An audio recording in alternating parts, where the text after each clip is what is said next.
আসসালামু আলাইকুম। আজকের বাংলা নিউজে সবাইকে জানাচ্ছি স্বাগতম। শুরুতে জানাচ্ছি বিশ্বের আলোচিত খবরের শিরোনাম। গাজায় খাবারের অভাবে চরম অপুষ্টিতে ভুগে ৩৫ দিনের এক শিশু মারা গেছে। এ নগরীর আল শিফা হাসপাতালের পরিচালক মোহাম্মদ আবু সালমিয়া এ খবর জানিয়েছে। আগামী সপ্তাহে আরেক দফা শান্তি আলোচনার জন্য মস্কোর কাছে প্রস্তাব পাঠিয়েছে জানিয়েছে ইউক্রেনের প্রেসিডেন্ট ভলোদিমির জেলেনস্কি। গাজায় ত্রাণ নিতে আসা ফিলিস্তিনদের ওপর ফের অতর্কিত হামলা চালিয়েছে ইসরায়েলি বাহিনী। এতে অন্তত ৩৯ জন নিহত হয়েছেন, আহত হয়েছেন শতাধিক। সিরিয়ার নতুন প্রেসিডেন্ট আহমেদ আল শারার উপর ভরসা করা যায় না জানিয়েছেন ইসরায়েলের প্রতিরক্ষা মন্ত্রী ইসরায়েল কাটজ। সিরিয়ার দক্ষিণ অঞ্চলীয় প্রদেশ সুওয়াইদায় অন্তর্বর্তীকালীন সরকারের বাহিনী এবং দ্রুজ যোদ্ধাদের মধ্যে সংঘর্ষে নিহতর সংখ্যা বেড়ে ৯৪০। ভারতের আপত্তি সত্ত্বেও ব্রহ্মপুত্র নদীর উৎস তিব্বতের ইয়ালুং সাংপু নদীর উপর বিশ্বের বৃহত্তম বাঁধ নির্মাণের কাজ শুরু করেছে চীন। এতক্ষণ শুনছিলেন বিশ্ব আলোচিত খবরের সংবাদ শিরোনাম। এবার বিস্তারিত। আমাদের খবরটি যদি ভালো লেগে থাকে অবশ্যই লাইক, কমেন্ট, শেয়ার করতে ভুলবেন না। গাজায় না খেয়ে মারা গেছে ৩৫ দিনের শিশু।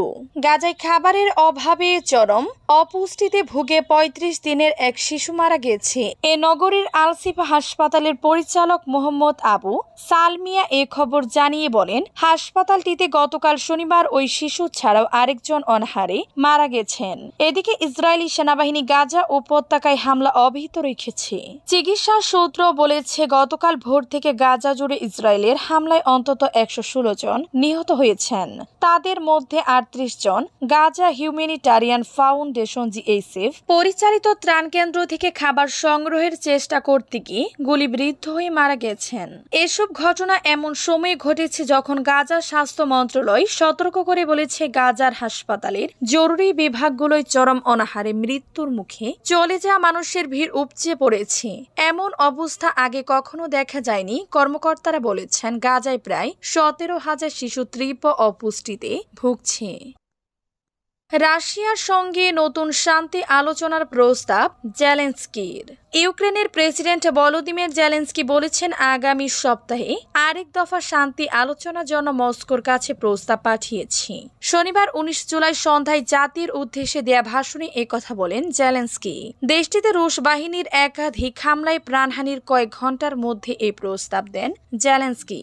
ইস্তাম্বুলে মস্কো ও কিয়েভের মধ্যে অনুষ্ঠিত আগের দুদফা আলোচনায় যুদ্ধবিরতির বিষয়ে কোনো অগ্রগতি হয়নি এবং সৈনিকদের মরদেহ ফিরিয়ে নেয়ার বিষয়ে সমঝোতা হয়েছে।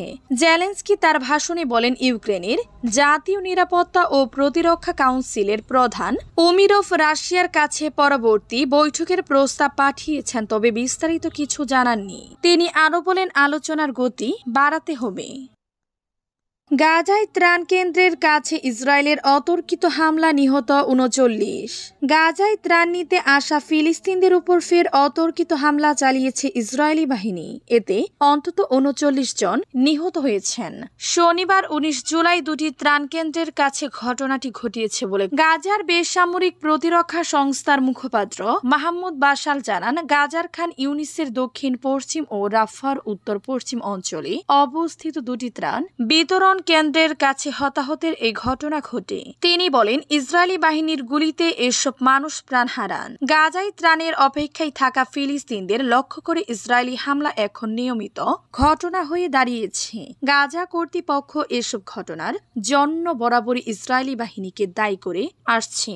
এক প্রত্যক্ষদর্শী জানান, ভোর হওয়ার আগে তিনি ৫ আত্মীয়কে নিয়ে খান ইউনিসের আলতিনা এলাকায় ত্রাণ নিতে যান। তখন ইসরায়েলি সেনারা গুলি চালায়। ৩৭ বছর বয়সী আব্দুল আজিজ আবেদ বলেন, আমরা কেউই ত্রাণ পাইনি। সিরিয়ার নতুন প্রেসিডেন্টকে ভরসা করা যায় না জানিয়েছেন ইসরায়েলি প্রতিরক্ষা মন্ত্রী। সিরিয়ার নতুন প্রেসিডেন্ট আহমদ আল শারার উপর আস্থার অভাব প্রকাশ করেছেন ইসরায়েলের প্রতিরক্ষা মন্ত্রী ইসরায়েল কাটজ। যুক্তরাষ্ট্র সফরের সময় ওয়াশিংটনে দেয়া এক বক্তব্যে তিনি বলেন, শারার মতো নেতার উপর কোনোভাবেই বিশ্বাস রাখা যায় না। খবর আনাদোলুর। ইসরায়েলের প্রতিরক্ষা মন্ত্রী ইসরায়েল কাটজের মতে এই নতুন প্রেসিডেন্ট জিহাদিবাদী গোষ্ঠীগুলোর মাধ্যমে সিরিয়ার সংখ্যালঘুদের উপর হামলা চালাচ্ছে এবং ভবিষ্যতে এই গোষ্ঠীগুলিকে ইসরায়েলের বিরুদ্ধে ব্যবহার করা হতে পারে।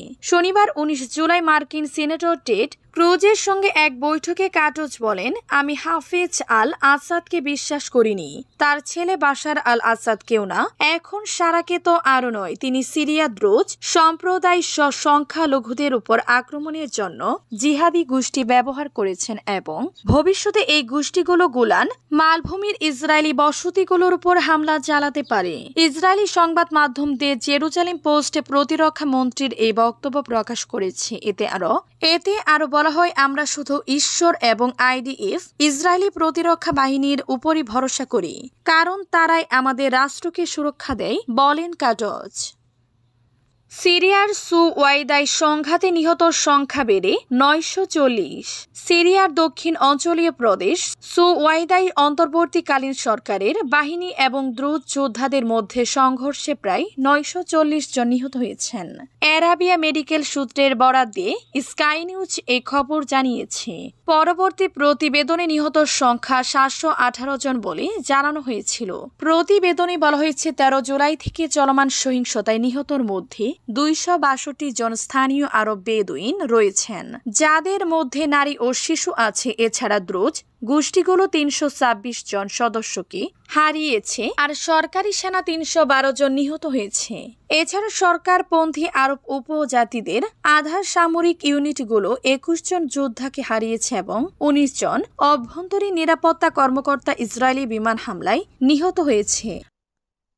ব্রহ্মপুত্রের উৎসে বিশ্বের বৃহত্তম বাঁধ নির্মাণ শুরু চীনের, চরম উদ্বেগে ভারতের আপত্তি সত্ত্বে ব্রহ্মপুত্র নদীর উৎস তিব্বতের ইয়ারলুং স্যাংপু নদীর উপর বিশ্বের বৃহত্তম বাঁধ নির্মাণের কাজ শুরু করেছে চীন।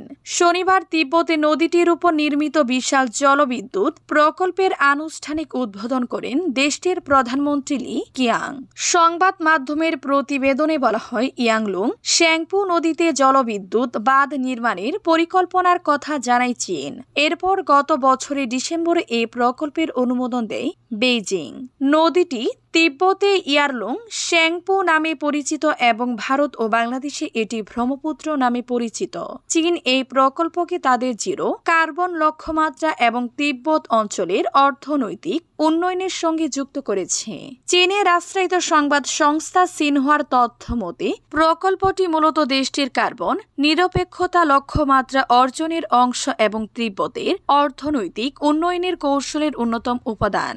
প্রকল্প থেকে উৎপাদিত বিদ্যুৎ তিব্বতের পাশাপাশি চীনের অন্যান্য অঞ্চলে সরবরাহ করা হবে। সিনহুয়া জানায়, এই প্রকল্পের আওতায় 5টি জলবিদ্যুৎ কেন্দ্র নির্মিত হবে এবং এতে আনুমানিক ব্যয় হবে প্রায় 1.2 ট্রিলিয়ন